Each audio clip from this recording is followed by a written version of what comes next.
Welcome students. आज की class में हम गुजरात टेक्नोलॉजिकल यूनिवर्सिटी का मैथमेटिक्स 2 का सेमेस्टर फर्स्ट एंड सेकंड में ये पेपर आता है। विंटर 2019 का पेपर है, इसको हम सोल्व करेंगे। तो ये आपके सामने कुछ क्वेश्चंस हैं जिनको आज की क्लास में हम डिस्कस करेंगे। क्वेश्चन नंबर 1 का ए, बी और C part and question number 2 का ए पार्ट हम आज की क्लास में डिस्कस करेंगे। तो चलिए स्टार्ट करते हैं बिना किसी देरी के।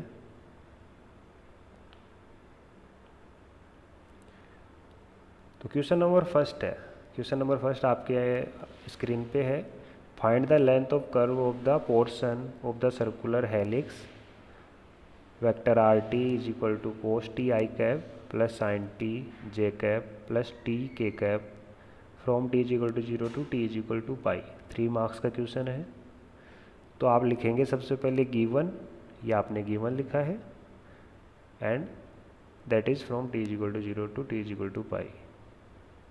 तो ये आपकी कर्व की इक्वेशन है, T is equal to 0 to T is equal to pi. क्या करना है? To find length of the curve. Length of the curve का फॉर्मूला आपको याद होना चाहिए। लेंथ ऑफ द कर्व का फॉर्मूला होता है from starting point to end point modulus of R dash T D T. Modulus of R dash T क्या है?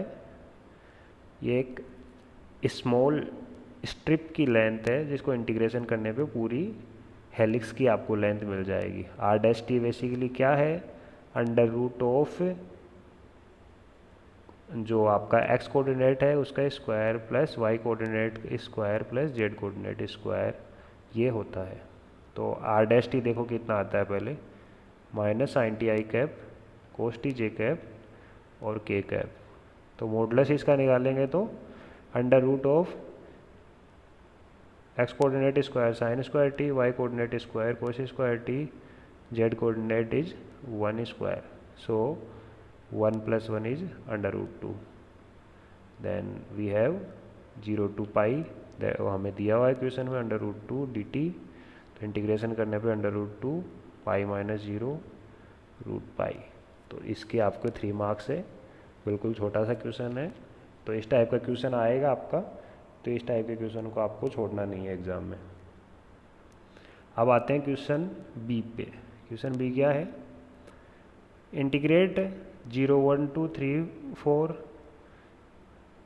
X Y square plus Y cube D X X square Y plus 3 X Y square D Y is independent of path joining the points 1 2 and 3 4 hence evaluate the integral.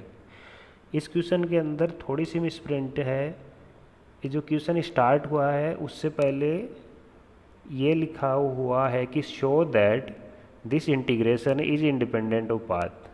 तो आपको ये चीज़ given नहीं है कि independent of path है, क्योंकि अगर given हो जाएगी तो क्वेश्चन बिल्कुल शॉर्ट रह जाएगा, तो वो 2 मार्क्स का क्वेश्चन भी नहीं बन पाएगा। तो आपको पहले इंडिपेंडेंट ऑफ पाथ शो करना है and then evaluate the integral करना है। सो हमें टू शो करना है that this integral is independent of path and then evaluate the integral. हमें वेक्टर एफ क्या दिया हुआ है? देखो ये आई का कोऑर्डिनेट है, ये जे का कोऑर्डिनेट है। तो X Y square Y cube Y cap X square Y plus 3 X Y square J cap, ये आपको दिया हुआ है। अब देखो आपको इंडिपेंडेंट ऑफ पाथ आपको अगर शो करना है देन आपको प्रूव करना पड़ता है कि एफ जो है कंजर्वेटिव वेक्टर फील्ड है। So we know that integration is independent of path if f is conservative vector field. अब f कंजर्वेटिव वेक्टर फील्ड कब होता है? उसकी डेफिनेशन ये है f is conservative vector field if there exist small f such that f is equal to gradient of f, या फिर नाबला f जिसको कहते हैं। तो अगर आपने जो गिवन f है उसको दिखा दिया कि वो ग्रेडियंट ऑफ f के इक्वल है, आपको एक स्मॉल f फाइंड आउट करना है such that f is equal to nabla F और ग्रेडियंट एफ। तो आप देखो लेफ्ट साइड में मैंने लिखा है एफ लिख दिया है लेफ्ट साइड में, राइट साइड में ग्रेडियंट ऑफ एफ मैंने जो हमें पता नहीं है वो लिखा del F upon del X I cap del F upon del Y J cap. ये होता है ग्रेडियंट ऑफ एफ, हम जानते हैं, इसको इक्वेशन नंबर स्टार नेम दिया है। तो यहाँ पर कंपैरिजन करूँगा तो आई कैप वाले के आई कैप के साथ में, तो आपको del F upon del X is equal to मिलता है X square Y plus Y cube. इसको अगर एक्स के रिस्पेक्ट में अगर मैं इंटीग्रेट करूँगा तो मेरे को एफ मिलेगा। तो F of X Y is equal to X के रिस्पेक्ट में इंटीग्रेट करने पे X square upon two plus X Y cube plus function of Y, क्योंकि ये फंक्शन दो वेरिएबल का है तो एक्स के रिस्पेक्ट में इंटीग्रेट करोगे तो फंक्शन ऑफ वाई आपको मिलेगा। अब आपको फंक्शन ऑफ वाई की वैल्यू अगर आपको एग्जैक्टली मिल जाएगी देन आपको ये एफ ऑफ एक्स वाई मिल जाएगा। तो इसको भी फाइंड आउट करना बाकी है, इसको इक्वेशन नंबर डबल स्टार मैंने नाम दिया है। अब इस f को मैं y के रिस्पेक्ट में जो हमें मिला है इस f को y के रिस्पेक्ट में डिफरेंशिएट करूँगा तो कितना आएगा del F upon del Y is equal to Y के रिस्पेक्ट में गया तो X square Y plus 3x Y square plus Y के रिस्पेक्ट में करोगे तो 5 डैश ऑफ वाई। इसको इक्वेशन नंबर फर्स्ट लिखा।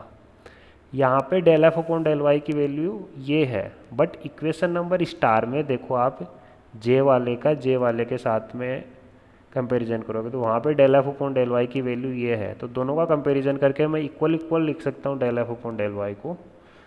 Then comparing equation 1 with equation number star, ये तो ये वाला del F upon del Y है जो अभी अभी हमने निकाला इक्वेशन फर्स्ट वाला, और ये इक्वेशन नंबर स्टार वाला।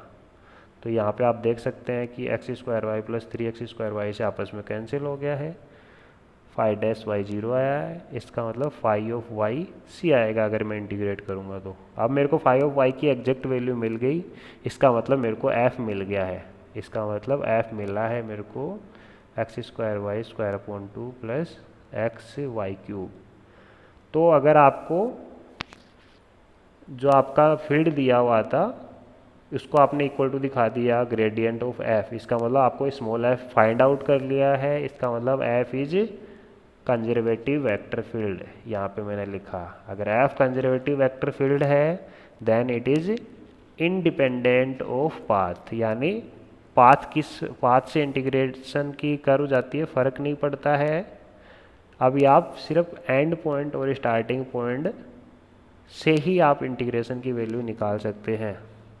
देन वो कैसे निकलेगा, that is by fundamental theorem of vector calculus. आपको याद है तो क्या कहती है कि एफ डी आर या फिर nabla F D are is equal to कितना होगा, जो आपने स्मॉल एफ निकाला है आपने उसका end point minus small F start point. ये fundamental theorem of vector calculus है, वेरी इंपॉर्टेंट।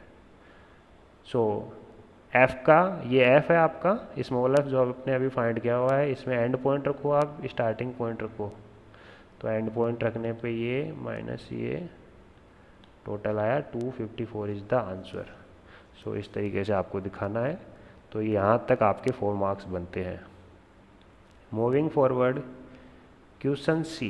क्वेश्चन सी क्या है, आपको एक वेक्टर फील्ड दिया हुआ है, क्या है x minus sine y i cap plus cos y J cap, and आपको दिया हुआ है एक curve C is boundary of the region bounded by line y is equal to 0, line x is equal to half pi by 2 and y is equal to x। आपको 3 line के बीच में जो bounded reason है उसकी curve दी हुई है। आपको show क्या करना है कि वेरीफाई करना है tangential form of Green theorem. तो tangential form of Green theorem आपको याद होगी तो आप वेरीफाई कर पाएंगे। तो tangential form of Green theorem क्या होती है, integration F dot D R, vector F dot D R जो आपको दिया हुआ है उसका फॉर्मूला आता है double integration over the region, जो रीजन आपको उधर दिया हुआ है क्वेश्चन में, curl of F dot product with unit vector के डी ए। DA मतलब आपको एरिया का नोटेशन है क्योंकि आप रीजन में आ गए हैं। तो ये है tangential form of Green theorem. कहने का मतलब आपको क्वेश्चन में पूछा है कि ग्रीन थ्योरम का यूज़ करके आप ये इंटीग्रेशन निकालिए। तो पहले आप कर्ल ऑफ एफ निकालेंगे। कर्ल ऑफ एफ कितना होता है, क्रॉस प्रोडक्ट होता है नाबला के साथ में। तो यहाँ पे आई जे के, क्योंकि दो ही वेरिएबल है इसलिए del by del x, del by del y यहाँ पे 0 रहेगा। और यहाँ पे फर्स्ट वेरिएबल आई के साथ में एक्स माइनस साइन वाई था और जे के साथ में कोस वाई था, थर्ड कुछ है नहीं 0। तो इसका डिटर्मिनेंट निकालना है। तो डिटर्मिनेंट आएगा तो इधर देखेंगे आई के साथ में 0 आ जाएगा, जे के साथ में भी 0 और के साथ में अगर मैं देखूँगा तो ये आ जाएगा कोस वाई। तो कोस वाई के कैप। तो अभी आप डायरेक्ट इसमें रखो F dot D R is equal to cos y k cap dot product k cap d A. तो के कैप से के कैप डॉट प्रोडक्ट हो गया 1।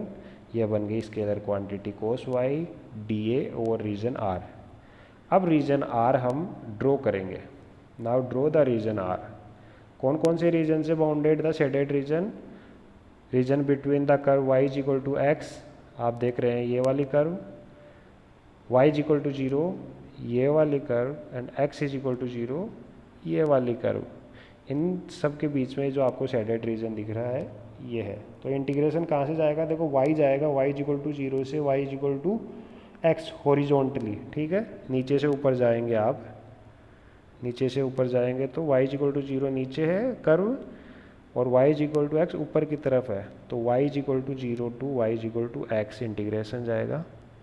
फिर लेफ़्ट से राइट जाएंगे तो लेफ़्ट में x की सबसे छोटी वैल्यू 0 है, x की सबसे बड़ी वैल्यू पाई बाई 2 है। तो 0 टू पाई बाई 2, तो पहले y के रिस्पेक्ट में देन x के रिस्पेक्ट में। तो cos y d y d x आपको मिल गया है। कोस y का integration sine y 0 to x d x, इसमें वैल्यू पुट किया तो साइन x आया 0 to pi by 2 d x. अब ये कितना आया साइन का minus cos x 0 to pi by 2, value put करने पे आया आंसर 1। तो इस क्वेश्चन के आपके 7 मार्क्स हैं। आपको इस टाइप के क्वेश्चन करना है, बहुत ही आसान क्वेश्चन था। अब क्वेश्चन नंबर 2A पार्ट, ये हमारा लास्ट क्वेश्चन है आज की क्लास का। कैसे होगा? Find the Laplace of function f t is equal to t upon a if 0 less than t less than k, value 1 if t greater than k. तो ये फंक्शन है के ऊपर ये डिसकंटिन्यूटी दिखा रहा है आपका, मतलब के ऊपर ये ब्रेक हो रहा है, डिसकंटिन्यूस तो नहीं है के ऊपर, बट डिसकंटिन्यूटी है। तो इस टाइप का जो फंक्शन होता है हमने पढ़ा है कि उसको heavy side unit step function के सम के रूप में हम लिख सकते हैं। तो f t is equal to t upon k into Heaviside at 0। तो t upon k Heaviside at 0 h t हो गया t upon k Heaviside. Then lower function minus upper function, यानी 1 minus t upon k Heaviside ओ at k, that is h t minus k. So इस function को हमने heavy side function के सम के रूप में इस टाइप से लिख दिया।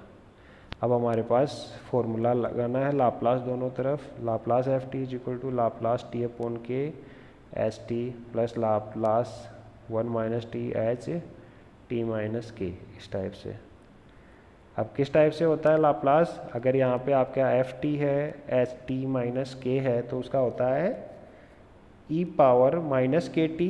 तो यहाँ पे के की वैल्यू तो 0 है क्योंकि टी माइनस 0 हो रहा है, तो e power minus 0 t. Laplace of आपको लिखना होता है लाप्लास ऑफ टी की जगह पे टी प्लस के लिखना होगा आपको, बट के की वैल्यू 0 है इसलिए टी प्लस 0 इज 0। तो टी अपॉन के सेम टू सेम रह गया, प्लस यहाँ पे देखो के है तो ई पावर माइनस के टी बाहर आया। लाप्लास ऑफ 1 माइनस, अब टी की जगह पे आपको टी प्लस के रखना है, ये फॉर्मूला है आपका। तो टी प्लस के अपॉन के रखा। अभी ये हो गया 1 लाप्लास ऑफ टी अपॉन के, तो के तो कांस्टेंट है नीचे 1 अपॉन के, तो टी का लाप्लास कितना होता है 1 अपॉन एस स्क्वायर। तो 1 अपॉन के एस स्क्वायर प्लस ई पावर माइनस के टी लाप्लास ऑफ 1 माइनस, इसको अलग अलग किया तो माइनस टी अपॉन के अपॉन के हो गया -1, तो इस -1 से ये +1 कट गया, Laplace of minus t upon के ही आपको देखना है, तो 1/k², ये माइनस आ गया बाहर, e⁻−kt है ही, और टी अपॉन के का k/s² आता है, तो k/s² मैंने कॉमन लिया है, 1 - e⁻−kt। तो ये क्वेश्चन 3 मार्क्स का था, बहुत आसान क्वेश्चन था अगर आपको लाप्लास की जानकारी है तो इस टाइप से आपको क्वेश्चंस को अप्रोच करना है और आप अच्छा स्कोर कर सकते हैं। तो आज की क्लास में हमने ये क्वेश्चन ही करेंगे और नेक्स्ट क्लास में हम इसके आगे के क्वेश्चंस भी हम जल्दी लेके आएंगे। तो थैंक यू सो मच।